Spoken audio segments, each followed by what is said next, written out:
Good morning dear student. तो आज हम अध्याय 17 पढ़ेंगे जिसका नाम है परीक्षा। अब देखिए, परीक्षा परीक्षा यह क्यों ली जाती है? क्योंकि हमें कितना ज्ञान प्राप्त हुआ है या फिर हमें क्या समझ में आया है, यह देखने के लिए परीक्षा यह एक माध्यम है। तो हमें परीक्षा के लिए हमेशा ही तैयार रहना चाहिए। इससे हम जान सकते हैं कि हमें कितना ज्ञान प्राप्त हुआ है। ठीक है, तो देखिए अब इस पाठ में महाभारत के प्रमुख पात्रों के बारे में बताया गया है। जैसे कि कौरव पांडव के बारे में इसमें बताया गया है। कौरव पांडव कौन थे? धृतराष्ट्र के जो 100 पुत्र थे उनको कौरव कहा जाता था और पांडु के 5 पुत्रों को पांडव कहा जाता था। पांडव कहलाए वह। ठीक है, अब देखिए कौरव और पांडव के गुरु थे गुरु द्रोणाचार्य। अब इस पाठ में क्या बताया गया है देखिए। गुरु द्रोणाचार्य कौरव एवं पांडव के गुरु थे। सभी कौरव एवं पांचों पांडव गुरुकुल में रहते हुए उनसे शिक्षा ग्रहण करते थे। पहले कैसी शिक्षा पद्धति थी? गुरुकुल पद्धति में शिक्षा दी जाती थी। अब देखिए, कौरव और पांडव गुरुकुल में रहते हुए उनसे शिक्षा ग्रहण करते थे। एक दिन गुरु द्रोणाचार्य ने पांचों पांडव की परीक्षा लेने का विचार किया। गुरु द्रोणाचार्य ने क्या किया? पांचों पांडवों की परीक्षा लेने का विचार किया। उन्होंने कहा, तुम सबने धनुष बाण चलाने की शिक्षा प्राप्त कर ली है। अब देखिए, धनुर्विद्या में द्रोणाचार्य बहुत ही निपुण थे। अब उन्होंने ही इन्हें धनुष्य बाण चलाना सिखाया था। तो देखिए वह क्या कहते हैं कि तुम सब धनुष बाण चलाने की शिक्षा प्राप्त तुमने सभी ने धनुष्य बाण चलाने की शिक्षा प्राप्त कर ली है। आज तुम्हारी परीक्षा का दिन है। शिक्षा के बाद परीक्षा से पता चलता है कि तुमने कितना सीखा है। ठीक है, आपने क्या सीखा है यह किससे पता चलता है? आपकी परीक्षा से पता चलता है, ऐसा उन्होंने कहा। देखो सामने वहाँ बड़ा वृक्ष है। देखिए सामने एक वृक्ष था, वह उन्हें बताते हैं। उसके ऊपर की डाल पर पत्तियों में एक नकली चिड़िया टांगी है।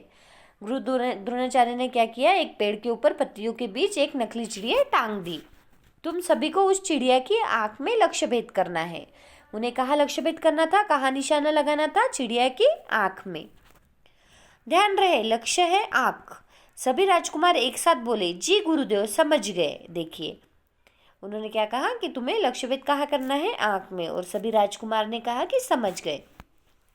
तत्पश्चात गुरुदेव ने कहा, तुम सब अपना अपना धनुष बाण लेकर तैयार हो जाओ। मैं एक एक करके सभी को बुलाऊंगा। बाण चलाने से पहले मैं सबसे कुछ प्रश्न पूछूंगा। जिसके सही उत्तर होंगे उसी को बाण चलाने का अवसर दिया जाएगा। ठीक है, ऐसा उन्होंने कहा। सबसे पहले गुरुदेव ने राजकुमार में से युधिष्ठिर से कहा। देखिए सभी को उन्होंने कहा कि मैं एक एक करके बुलाऊंगा और कुछ प्रश्न पूछूंगा। जो सही उत्तर देंगे उसी को ही निशाना लगाने दिया जाएगा। ठीक है, सबसे पहले गुरु द्रोणाचार्य ने युधिष्ठिर को बुलाया। युधिष्ठिर से कहा, पहले तुम आओ और बताओ तुम्हें क्या दिखाई दे रहा है? युधिष्ठिर बोला, गुरुदेव मुझे चिड़िया दिखाई दे रही है और साथ ही आप भी दिख रहे हैं। गुरुदेव ने कहा, तुमसे लक्ष्यभेद नहीं होगा।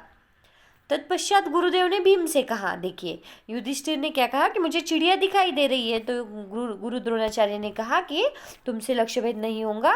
उसके बाद उन्होंने बुलाया भीम को और भीम से कहा, भीम तुम आओ, तुम्हें क्या दिखाई दे रहा है? भीम ने उत्तर दिया, मुझे खाना दिखाई दे रहा है और कुछ नहीं। भीम को बहुत भूख लगी होंगी तो वह क्या कहता है कि मुझे सिर्फ खाना दिखाई दे रहा है। गुरु बोले, भीम तुमसे भी लक्ष्यभेद नहीं होगा। नकुल व सहदेव तुम आओ, तुम बताओ। नकुल, मुझे पेड़ पर बैठी चिड़िया दिखाई दे रही है। सहदेव, गुरुदेव मैं चिड़िया को साफ साफ नहीं देख पा रहा हूँ। इस तरह से दोनों ने जवाब दिए। उन दोनों का उत्तर सुनकर गुरुदेव बोले, तुम दोनों रहने दो, तुमसे भी लक्ष्यभेद नहीं होगा। उसके बाद गुरु द्रोणाचार्य ने अर्जुन से कहा, अर्जुन अब तुम्हारी बारी है, तब तुम बताओ तुम्हें क्या दिखाई दे रहा है? अर्जुन ने कहा, मुझे केवल चिड़िया की आंख दिखाई दे रही है। अर्जुन ने क्या कहा कि मुझे केवल चिड़िया की आंख दिखाई दे रही है, इसके अतिरिक्त तो कुछ भी नहीं कुछ और नहीं। गुरुदेव अत्यंत प्रसन्न हुए और बोले, तुम निशाना साध सकते हो। चलाओ तीर। अर्जुन ने तीर चलाया जो चिड़िया की आंख में जा लगा।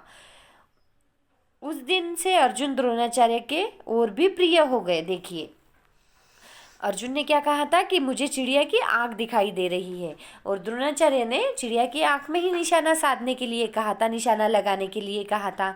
तो गुरु द्रोणाचार्य का कहना था कि हमें सिर्फ हमारे लक्ष्य पर ही ध्यान देना चाहिए, है ना। अगर लक्ष्य पर ध्यान दोगे तभी उसे पूरा कर पाओगे इस तरह से। तो अर्जुन ने कहा कि मुझे आग दिखाई दे रही है, इसीलिए उन्होंने अर्जुन को निशाना साधने का मौका दिया और वह उसमें सफल भी हो पाया। उस दिन से अर्जुन द्रोणाचार्य का और भी प्रिय हो गया। गुरुदेव ने कहा, अर्जुन तुम परीक्षा में सफल हुए। जो सिर्फ लक्ष्य देखता है वही उसे भेद सकता है। जो सिर्फ लक्ष्य देखता है वही उसे क्या है, भेद सकता है। मतलब अगर पूरा ध्यान हमारा लक्ष्य पर हो तो हम उसे आसानी से पूरा कर सकते हैं।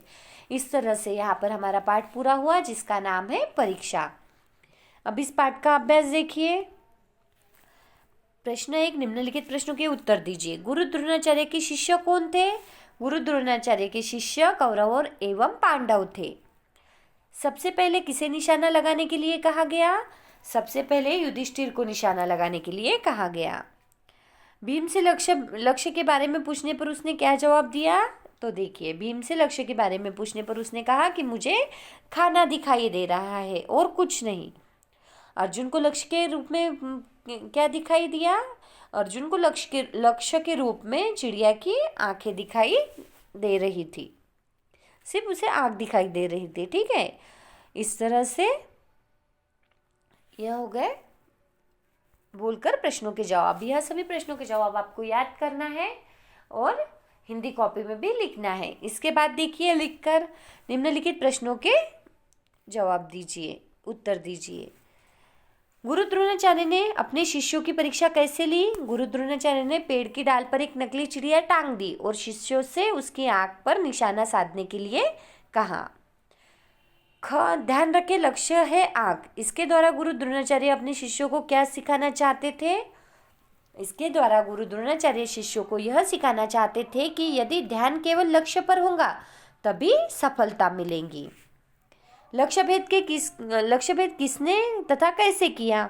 इसका जवाब है, लक्ष्य भेद अर्जुन ने किया, क्योंकि उसका ध्यान केवल चिड़िया की आंख पर था। उसके बाद है सही का चिन्ह लगाए। वाक्य पढ़ना है और सही जवाब पर सही का चिन्ह लगाना है। प्रश्न 4, सही या गलत का निशान लगाए। वाक्य पढ़ना है और सही पर सही और गलत पर गलत का निशान लगाना है। प्रश्न 5, किसने कहा? जैसे कि देखिए, सभी को इस चिड़िया की आंख में लक्ष्य भेद करना है। किसने कहा? गुरु द्रोणाचार्य ने। इस तरह से वाक्य पढ़ना है और किसने कहा है यह आपको लिखना है। अब देखिए समझकर, भाषा की सबसे छोटी इकाई को वर्ण कहते हैं। वर्णों के सार्थक समूह को शब्द कहते हैं।